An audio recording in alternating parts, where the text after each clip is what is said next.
In November 2024, America will choose who it wants to be its next president. It's time to finish the job. But there's quite a lot that has to happen before then, and we might be about to enter the most turbulent period in modern American political history. Donald Trump has already entered the race to try and replace Joe Biden. America's comeback starts right now. Despite 4 criminal indictments against him. No matter how powerful you are, no matter how much money you think you may have, no one is above the law. But before he can do that, he needs to win the backing of the Republican Party in a process known as the primaries.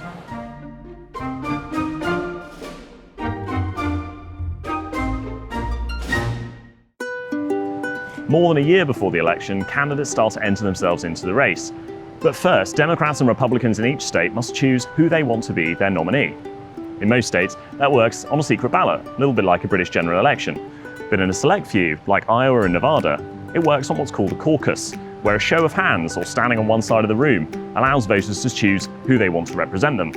That then translates into delegates who go from each state to a national convention, where the nominee is chosen.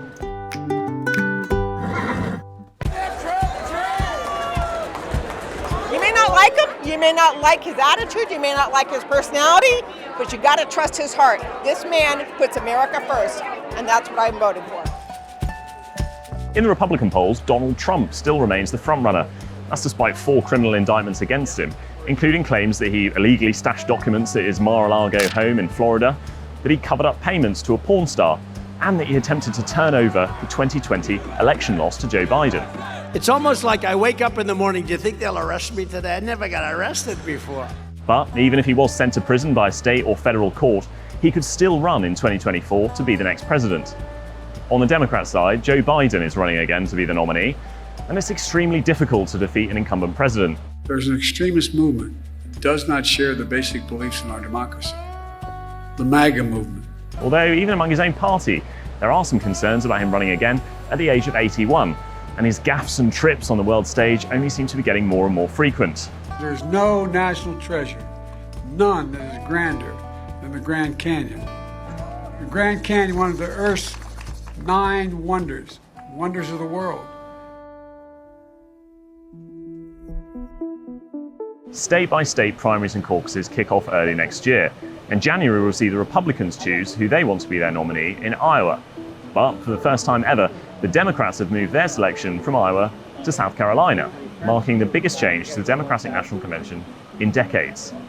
You've probably heard of Super Tuesday, because it's considered the most important day in the presidential nomination process. Super Tuesday, you know Super Tuesday?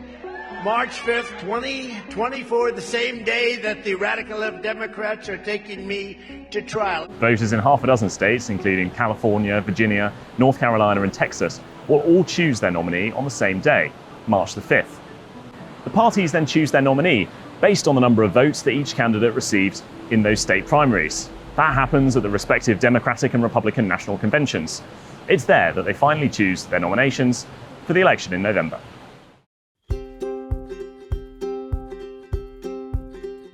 The candidates are expected to focus on the Battleground States of Arizona, Georgia, Michigan, Pennsylvania, and Wisconsin, which all swung to Biden in 2020 from Trump in 2016.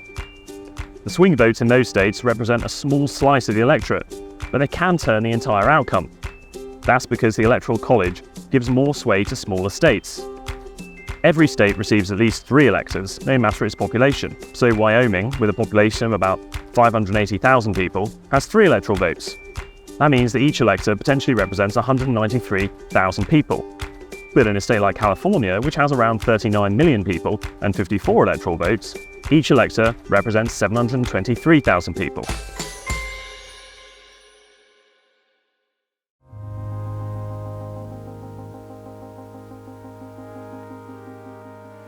As well as immigration, inflation, and abortion, the war in Ukraine has become one of the major issues in this campaign.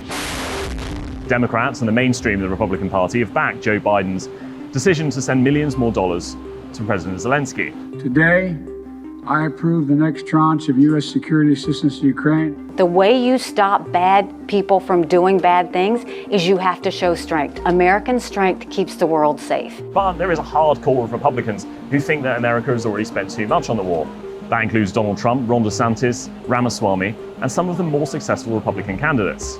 we have a limited amount of money in a defense budget. We're running low on ammunition. Our recruiting is in the absolute gutter now. The first rule of national security, don't negotiate with terrorists, and that's what the Biden administration is doing. Heading into next year, some people in Europe are already getting worried about what the Republicans might do next. But the conversations about who might replace Joe Biden in the White House have very much already started.